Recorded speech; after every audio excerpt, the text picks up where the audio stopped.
Hi, this is Gail Williford again. Now we're going to talk about heat transfer, and we're going to make our Greek herb popcorn recipe. So while our pan is heating, let's talk about heat transfer. I'm going to turn this pot on medium heat to warm everything up. So when we cook food, we're trying to make it more palatable. That means we want to be able to chew it. We need to be able to make sure that it's safe for us to eat when you consider meats, for instance. So we cook it to make it more tender, to change the texture of it, etc. Methods that we do this by are conduction or direct contact. So we're going to use conduction heat by heating our popcorn in a pan. Convection heat spreads the heat around by air or fat or steam. And radiation occurs when we transfer heat through waves, like cooking in a microwave, or infrared when we use a broiler over the top of the food. So our cooking methods that we can use are either moist heat or dry heat. I'm sure you know what boiling is. When we heat that liquid up until we see large bubbles coming to the top and breaking, that's boiling.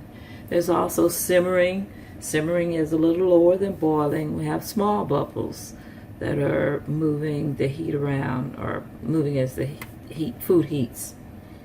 Poaching is another method that we can use that cooks food really low but in hot water. Then there's blanching that we do to vegetables before freezing them. Steam can be used.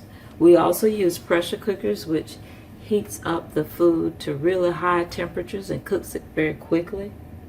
And then braising is another moist heat method that we basically begin by browning the food, and then we add a little liquid and cover it and continue cooking it. Then our dry heat methods consist of roasting and baking. When you think roast, we usually consider roasting meats or vegetables.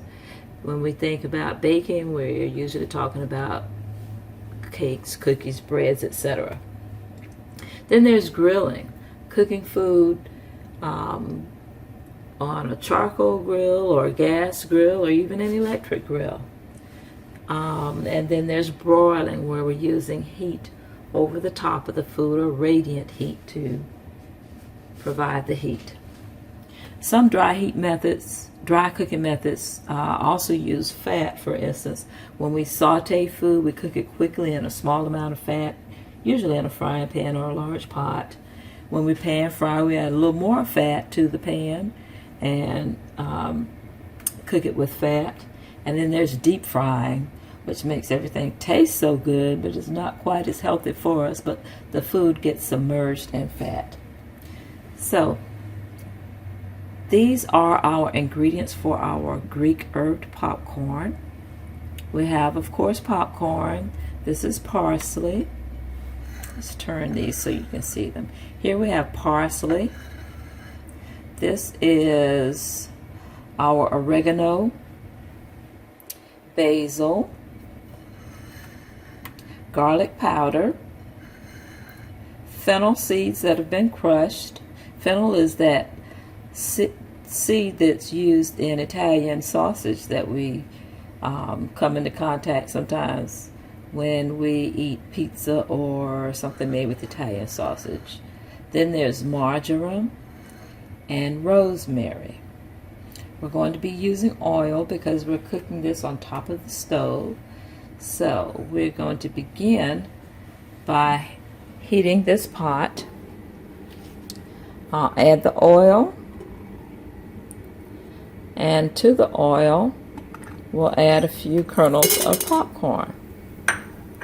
Those are going to heat until they begin popping, and I'm going to cover that so we don't lose any popcorn. And there we go. Now we can add the rest of our corn.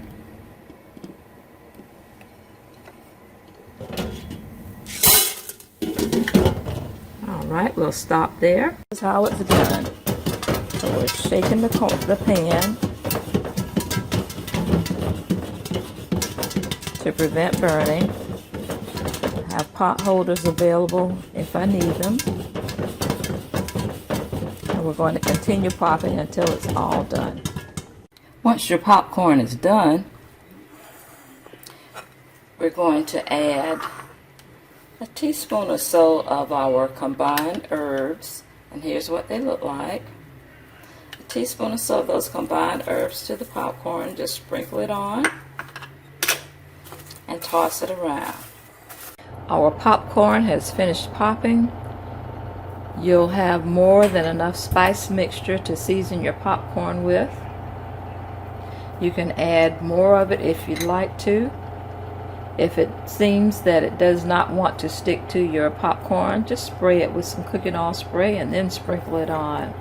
You should have enough to make 3, 4, maybe even 5 batches worth. We had a nice green smoothie to use as a snack earlier.